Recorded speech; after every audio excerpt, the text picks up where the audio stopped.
whenever you're with Einhorn, I mean, he really focused on you. You almost felt like there were no other patients. You were Yes. his only patient. Mhm. That's great. Okay, hold on a second.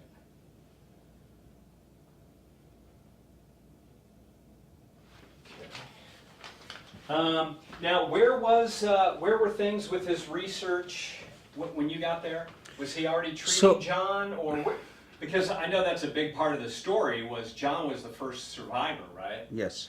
So when you got there, where was that story? Where did you come in on that storyline of John? Because John already told his story, how he thought it was all over, and Larry said, there's one more thing we can try. I got a new chemotherapy. And so where did you plop into that storyline? So when I came, John was already treated, but still we were never sure that is he really cured or this is just a remission. And one of the greatest thing that I found out in this early stages of the research of the testicular cancer, that even those patients with advanced disease who went into remission, these were durable remissions, which means that they were cured of these cancers. But since we did not have a long data yet, so we were accumulating the data that these survivors are not the short-term survivors, these are the long-term survivors and the cures of testicular cancer. John Cleveland is one of those individuals that initially we were never sure that this remission is a lasting remission or he's going to relapse and very likely, succumb to the disease, okay? But he turned out to be our long-term survival, and then came many others after that. And that was one thing that I thought was kind of, it's all about perspective, but that was Sure. one thing that Becky said, because it was like, John told a great story where his hospital bed was, he had a view of the hallway and the elevator, and he said, I saw Dr. Einhorn and Becky getting off the elevator, and he goes, and you could just tell by their body language that they had some good news, and then they came in and they gave him some good news.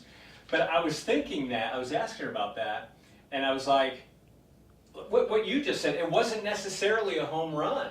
And that's what I was just like, because now you look back and it was, because John's still with us. Yes. But then in that moment, and again, perspective, I had to adjust to Becky. Becky goes, Mike, it wasn't like, hey, we won, John's x-rays look good. Because what you just said, we didn't know if he was going to relapse. So it was encouraging, and we all felt good about what we were doing, but it wasn't.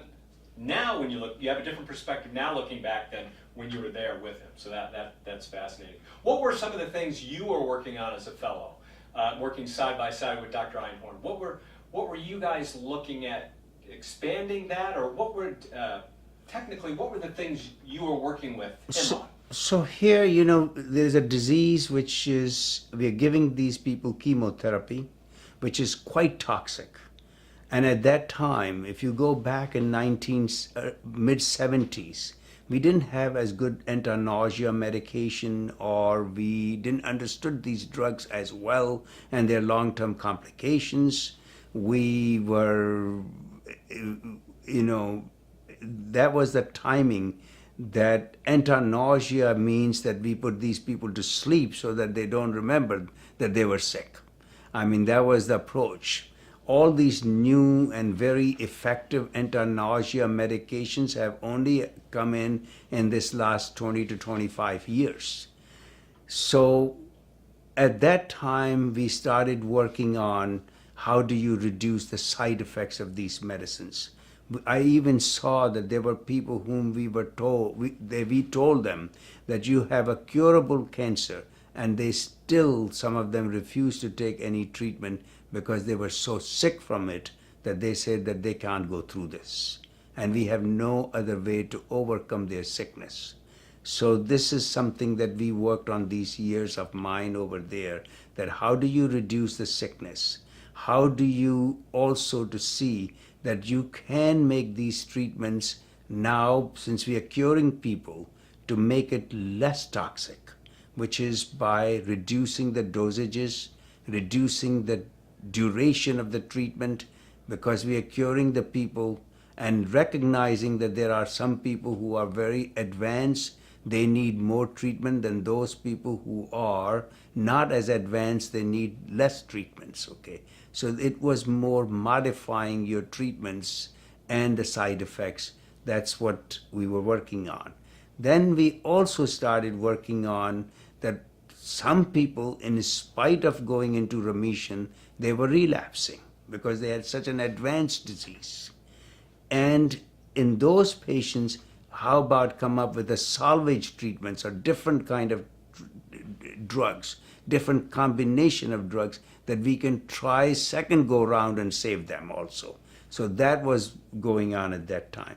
But I think the biggest credit to Dr. Einhorn goes that he carried this message throughout the country by different conferences, by different, lectures, the grand rounds, that his message was going all across the country by publications, that a patient with testicular cancer, even in advanced stages, can be cured.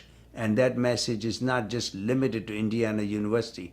That is a message throughout the country and throughout the world.